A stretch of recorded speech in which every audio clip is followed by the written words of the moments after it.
Le pain, c'est vraiment essentiel dans la Bible. Qu'on a du pain sur la planche. Le pain, c'est comme Dieu qui parle. On se nourrit aussi de la parole de Dieu.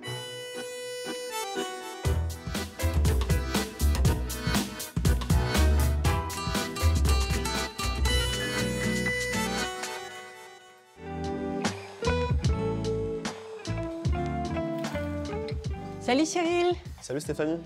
qu'est-ce que tu fais? Je fais des burgers de poisson et actuellement là je fais mon pain. Est-ce que tu veux bien être mon copain? Mais c'est quoi cette question? On est déjà amis, non? Oui, sauf que copain, c'est pas forcément être ami. Ah bon? Ça veut dire partager le pain ensemble. Ça vient du mot latin cum panis, copain. Ok, bah je savais pas. Celui qui partage le pain avec l'autre. Ok. Et alors, on va avoir un nouveau copain Ah, tout à l'heure, Christophe Pichon, qui est bibliste et qui a écrit un livre passionnant qui s'appelle « Ce que dit la Bible sur le pain eh ben avec plaisir, ». Il va nous apprendre plein de trucs. carrément. Tu veux venir me filer un coup? Ah ouais, ouais. T'as les mains propres? Oui. Ok. Donc là je suis en train de bouler ma pâte. Mhm. J'ai déjà pétri Ouais. pour faire de jolis hamburgers. D'ailleurs, est-ce qu'on ne dit pas « long comme un jour sans pain Ah oui, » Comme si c'était effroyable. et bon comme du bon pain. Ouais. Ou on pourrait dire aussi littéralement qu'on met la main à la pâte. Ouais, et qu'on a du pain sur la planche. Le pain est apparu 4 millénaires avant l'agriculture. Ah ouais, donc ça veut dire que déjà même les cueilleurs faisaient du pain. Oui, sûrement. Et en fait, c'est les Égyptiens qui ont inventé le pain au levain D'accord. en prélevant le pain de la veille et en l'ajoutant au grain moulu et à l'eau. Et ils ont découvert le secret de la fermentation. Cette pâte mère était comme un objet sacré avec des pouvoirs surnaturels pour eux. Ensuite, les Grecs ont inventé les moulins, mais pas encore hydrauliques, et surtout les fours à pain qu'ils ont installés dans chaque village. D'accord. Ah ouais, donc ça veut dire que déjà le pain, ça avait cette notion de rassemblement, au centre du village, de convivialité. Pour devenir copains. Ensuite, deuxième étape de levage, donc je vais Mhm. filmer au contact, Ouais. pour pas qu'il y ait d'air qui puisse être en contact avec la surface du pain, enfin du futur pain. Voilà, et là c'est parti pour encore 1 heure dans mon four. Voilà, légèrement chaud, entre 30 et 40 degrés. Le pain, c'est un travail de patience, hein. Ah oui, faut pas être pressé. Mhm. Pendant ce temps, je vais préparer ma sauce. Je vais faire une sauce tartare revisitée avec du citron confit, une huile verte que j'ai préparée et beaucoup d'herbes.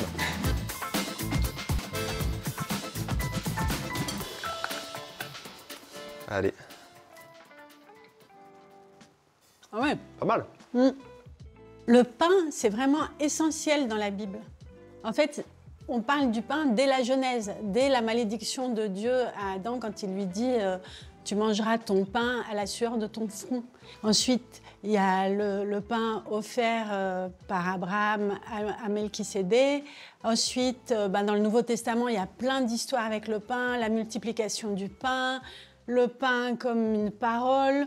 Et puis enfin, il y a la scène avec Jésus qui rompt le pain et qui dit à ses disciples « Prenez, ceci est mon corps ». Et il y a un passage dans Saint Jean que j'aime beaucoup où Jésus dit carrément « Je suis le pain ». Alors attends, je vais te le lire. « Moi, je suis le pain de vie. Vos pères dans le désert ont mangé la manne et sont morts. Ce pain est celui qui descend du ciel pour qu'on le mange et ne meure pas. Moi, je suis le pain vivant, descendu du ciel. Si quelqu'un mange de ce pain, il vivra pour toujours. Et le pain que je donnerai, c'est ma chair pour la vie du monde. De même que le Père qui est vivant m'a envoyé et que je vis par le Père, de même celui qui me mange, lui aussi vivra par moi. Voici le pain descendu du ciel. » Moi, il y a une phrase que j'adore, c'est dans le Notre Père. « Donne-nous aujourd'hui notre pain de ce jour ». Pour un cuisinier comme moi, c'est la Alors, base, quoi. est-ce que tu sais que le pain, en hébreu, c'est lehem. Ça veut dire aussi tout ce qu'on mange. Donc, quand il dit « donne-nous aujourd'hui notre pain de ce jour », c'est aussi « donne-nous aujourd'hui de quoi vivre ». Et ce qui est très beau, c'est qu'en fait, dans la Bible, quand il est question de pain, il y a toujours une histoire de passage entre une chose et une autre. Et là, c'est pile au milieu, dans le Notre Père, entre les louanges à Dieu, que ton nom soit sanctifié, que ton règne vienne, etc., et les demandes des hommes. Pardonne-nous aujourd'hui nos offenses, etc., etc. Et c'est pile au milieu.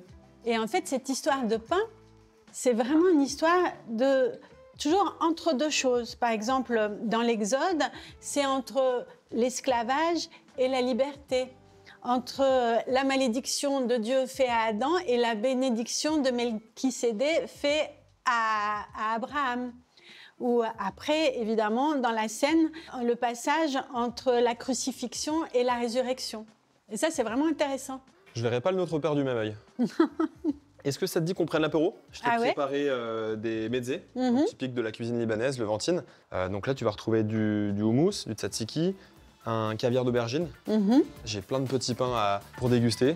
Des pains plats, des pains sans levain, comme il y avait à l'époque. Donc le pain azim. C'est exactement ça. La matzah. Ouais, tu connais. Hein. En hébreu, on appelle ça la matzah. On continue la recette? Oui. Donc j'ai fait chauffer mon huile. Et là, je vais paner mes poissons. Donc j'ai pris un poisson plat, de la julienne, tu peux prendre du colin ou du cabillaud. Premier passage dans la farine, il faut bien en mettre de partout. Puis dans l'œuf et dans ma chapelure de pain. Ah, t'as fait une chapelure avec du pain. Eh ouais, je gaspille pas. Puis tu vois, ce qui est important et ce qui est aussi intéressant en cuisine, c'est que chaque aliment, chaque ingrédient peut resservir. Le pain, on le mange tous les jours à table. On peut en faire de la chapelure, on peut en faire tout un tas de choses. Du pain perdu. C'est idiot de jeter son pain. C'est clair. On passe à la cuisson? Oui. Donc là, je vais venir frire les morceaux de poisson pané dans une huile bien chaude. Ça va aller très vite. Je crois que notre invité va pas tarder à arriver. Eh ben, ça tombe bien, dans 2 minutes, c'est prêt. Oh là là, ils sont magnifiques, les poissons. Merci. Ah oui. Et voilà. Oh là là, ils sont Pas beaux. beau? Je profite que mes poissons soient encore un petit peu chauds pour déposer une tranche de cheddar dessus. Je crois que Christophe est arrivé. Installe-toi. Bonjour, On est en train de prendre l'apéro. Merci beaucoup. Ça sent très bon.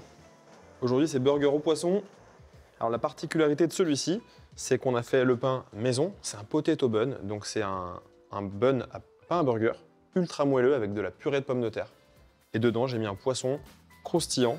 C'est un peu, ouais, ça me rappelle un peu l'évangile en fait. Je crois. Du pain, des poissons. Je crois qu'il y a un clin d'œil. Beaucoup pour tout le monde en fait. Hein. Magnifique. À table? Ah À oui. table.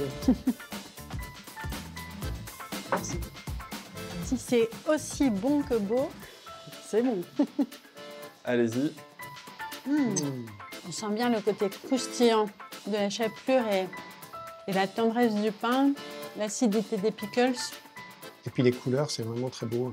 Hein. Je trouve aussi. Alors moi, il y a une chose qui m'a frappée dans ton livre, c'est que le pain, en hébreu, ça pouvait aussi se traduire par combat. C'est vrai. Ça vient de la richesse de la langue hébraïque en fait, parce que l'hébreu, ça c'est d'abord des consonnes et après on peut changer les voyelles et du coup on fait jouer les mots entre eux. Et les consonnes du mot lechem, pain, si on change les voyelles, ça donne aussi combat. On peut lire la Bible pour essayer de voir, mais en quoi finalement le pain a quelque chose à voir avec l'épreuve en fait. Et alors, la réponse, c'est quoi? Alors la réponse. Toi qui y as beaucoup réfléchi. Oui, parce que franchement j'ai cherché, je me suis dit. Et alors le lieu où j'ai trouvé ça le plus, c'est au moment de la traversée du désert. Donc les Israélites sont en esclavage en Égypte et Dieu veut les faire sortir, veut les libérer.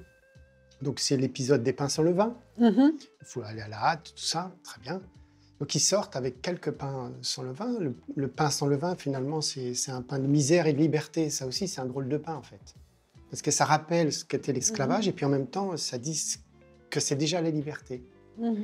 Mais au bout d'un moment, il n'y a plus de pain sans levain. Le peuple est dans le désert, il se tourne vers Moïse, mais enfin quand même, on n'est quand même pas venu là pour mourir.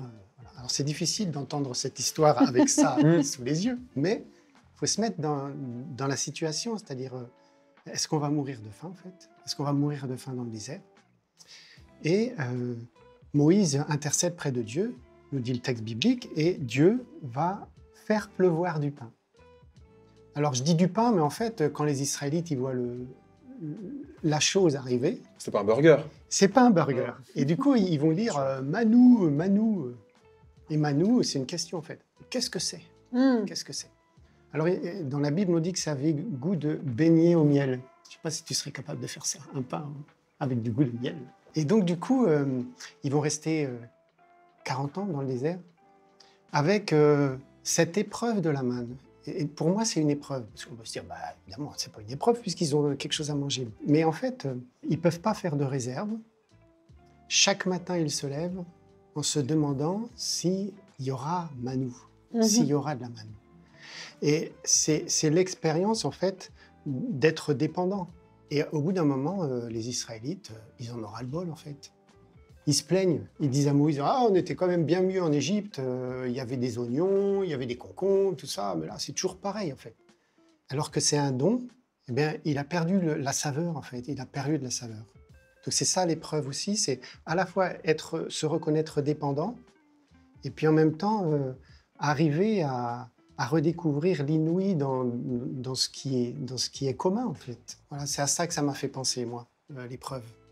Et sinon, Bethléem, c'est la maison du pain. Alors, ce peuple-là... Littéralement. Exactement. Ce peuple-là, quand il a traversé, il est arrivé sur une terre ruisselante de lait et de miel, nous dit-on.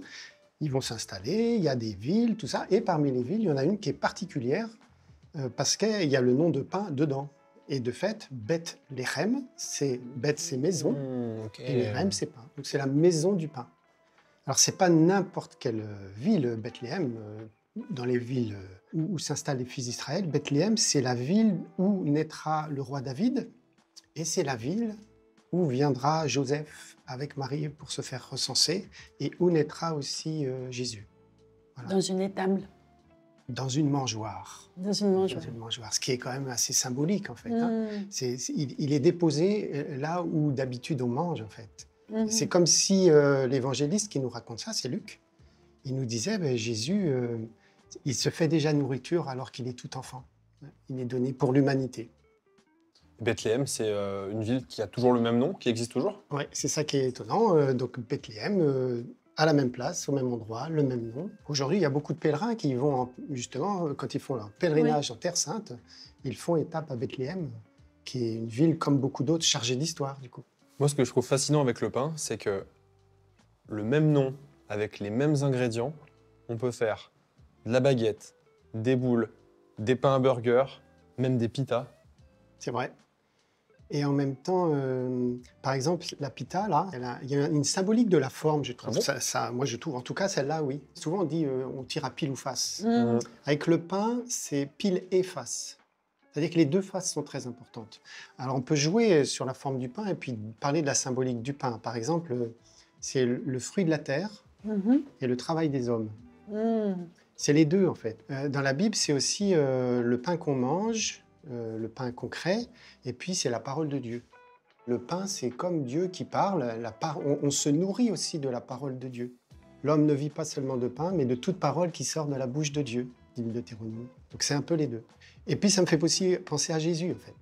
Quand il dit « je suis le pain », ceux qui le voient parler se disent « bon, ben ça c'est le fils de Joseph de Nazareth, ça on voit qui c'est ». Mais lui, il dit, je ne suis pas que le fils de Joseph de Nazareth, je ne suis pas que le Nazaréen, je suis le fils du Père. Voilà. Et c'est pas où, c'est et. Et en fait, le pain, il a une forme de mystère. Et la forme, je trouve, en fait, elle dit ce mystère, en fait.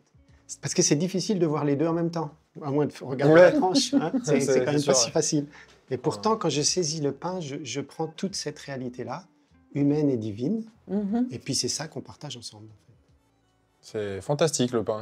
On peut en parler pendant des heures. Exactement. C'est magnifique. Exactement. C'est vraiment très, très bon. Alors, qu'est-ce que tu nous as préparé? Pour le dessert, c'est une glace au pain. De la glace au pain? Ah oui, avec un petit crumble de pain d'épices. On va se régaler. C'est frais. C'est délicieux. C'est une très bonne découverte. Merci.